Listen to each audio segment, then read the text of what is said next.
Dorothy Guining with Scrapbooking Quebec. Today I'm here for the Scrapbook Nerd Online Shop. The design team was challenged to work with a Milena Whitty sketch this week. That's the one you see on the screen. And my plan is to take this page design and mirror it. What that's going to mean for this sketch is the bottom is more or less going to be the same, but the elements on the top part of this sketch, I'm going to flip them. For example, the focal point photo and the journaling, I'm going to put it on the left instead of the right. Here's what I'm going to be using. I have the Simple Stories Cozy Days collection. I got all of this at the Scrapbook Nerd Online Shop, so I will link up the shop as well as the products I use in the description box below. I did do a bit of preparation in advance. I prepared that frame style foundation with 3 sheets of paper and I gutted 2 of them. There is a tutorial on my channel where I make a foundation page like this, so I will link it up below. I'm showing you the photos that I matted in advance. Those ones at the bottom actually have 3 layers of cardstock, and I'll talk about that later. I'm showing you the paper that I selected from this collection. I also have those foam thicker titles. I have the sticker sheet, 2 packs of ephemera, and a pack of enamel dots. So as you can see, the sketch is in the top left-hand corner, and all I did at this point is take my focal point photo and toss it to the left. Right now I'm creating a large border, and this does differ from the sketch. On the sketch, it's a very narrow border. I have this large one, and I'm putting measurements for everything I'm doing on the screen. Right now, what I'm going to do is cut myself some tags. So I'm using scraps of paper, and I'm using a tag punch, a retired tag punch from Stampin' Up. And if you don't have a tag punch, you can simply make tags with strips of paper, in this case 2 inches wide, trim the ends on an angle, and then punch a hole in the middle. Super, super easy. What I'm going to do is I'm using these tags, number 1, to highlight my focal point photo, but also they will serve as the foundation pieces to 2 main embellishment clusters. So at this point, I'm going to adhere my border together. I'm going to trim it at 11.5 inches so that it fits just within the navy blue part of that frame style foundation. And I'm going to adhere it to the page, and then I adhere the 3 photos, the small photos, along that border. I'm going to keep the focal point photo separate at this point because I want to play around with more page parts. These 3 photos at the bottom, as you can see, they are matted in blue cardstock, but behind that blue photo mat, there are 2 more layers of hidden cardstock. Basically what I did was I took cardstock that I've made mistakes on in the past, cut them, and put them behind the photos, and it raises them up a bit, almost like foam adhesive. It's not as thick as foam adhesive, but it does raise them up a bit, and it's nice and solid underneath the photos, so the photos aren't going to bend. As you can see, I got some letter alpha stickers out here. Those are from a collection called Happy Life, and I put my title on wax paper, which is Autumn Walk, so I can play around with placement. Also, I have a journaling spot there. That's from one of the 2 ephemera packs that come with this Cozy Days collection. So I'm playing around with the placement of the tag, the title, as well as the journaling spot. Again, if you have a look at the sketch, you can see how I've mirrored it.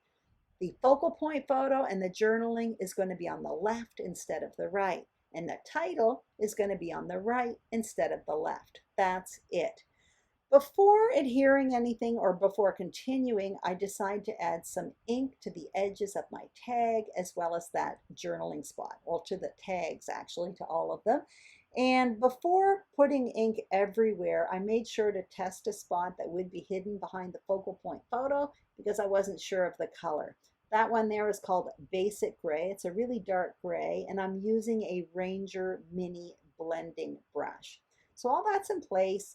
I'm happy with that. I place everything back on the page. As you can see, I'm playing around with this orange tag on the right as well. What I really want on the right is a repetition of that orange tag that's on the left, or I want a repetition of that strong orange, but I'm not convinced about that tag. So that's why you see me putting it in the cluster and taking it out on the right. It ends up staying out, you'll see as I continue. Anyway, now what I'm going to do is start building embellishment clusters. So I put a few pieces in the tag area at the top left. That's going to be a smaller embellishment cluster, and the main one is going to be in the bottom right there. So I start with that large flower that's kind of coming up behind that small photo on the right. A moment ago, you saw me go into my sticker sheet. I got out like a squirrel sticker and tucked it behind the flower there. He comes back in, but I don't have a piece of wax paper handy, so I put him back on the sticker sheet. And then I kind of worked my way up the right side of the page and progressively used smaller pieces. I'm adding ink to the edges of my ephemera because my foundation page is kind of cream colored and the edges of those ephemera pieces are white. So I just wanted to remove a bit of the whiteness, and the ink kind of did the trick. I could have fussy cut them as well, but I'm really not into that. So I've sped up the film and now I'm adhering everything basically exactly where I had placed it earlier. But I am going to walk you through the steps of this embellishment cluster at the bottom right again. I started with that large flower piece, the pink flower, tucked the squirrel the next size down behind that flower. Now I'm working my way up the right side of the page, getting smaller and smaller using flowers and leaves. And I'm making sure not to place two identical colors side by side. For example, there's a brown leaf there and a brown squirrel, but there's kind of a golden flower in between the two pieces. So now I'm finished, but I do feel I need a little bit of height and dimension in my embellishment clusters. So I got out that foam thicker title sheet that has little flowers and pieces, and I put two flowers, two bright orange flowers in that embellishment cluster on the right and a pink one in the top left. And as a matter of fact, those orange flowers on the right was just what I was looking for that repetition of the orange that is in the top left. Also, what I did was I came in and added foam adhesive behind some of the ephemera pieces in those clusters. Basically, I tipped up one end with foam adhesive and the bottom end would be on the page.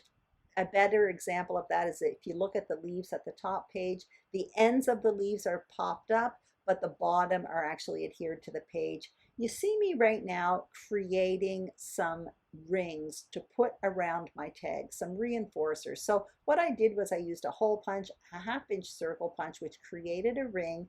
I adhered it around the holes of the tags. It kind of finishes off the tags. And now I'm adding a bit of twine. That is from Lawn Fawn. And I'm just making bows and adhering them to the tags with a little glue dot. A moment ago as well, I went on that journaling spot and there was a little expression there that said fall bucket list, but it didn't really pertain to my story. So I went into the sticker sheet and found a little expression sticker that says fun fall days. And again, I popped that up on foam adhesive just to add a little bit of height.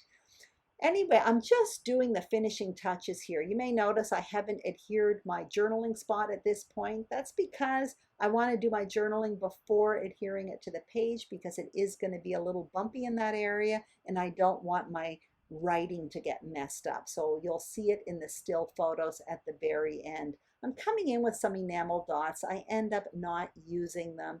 And that is it. So I hope you enjoyed this video. If you did, please give it a thumbs up. If you haven't subscribed to the Scrapbook Nerd YouTube channel, we'd be absolutely thrilled if you did.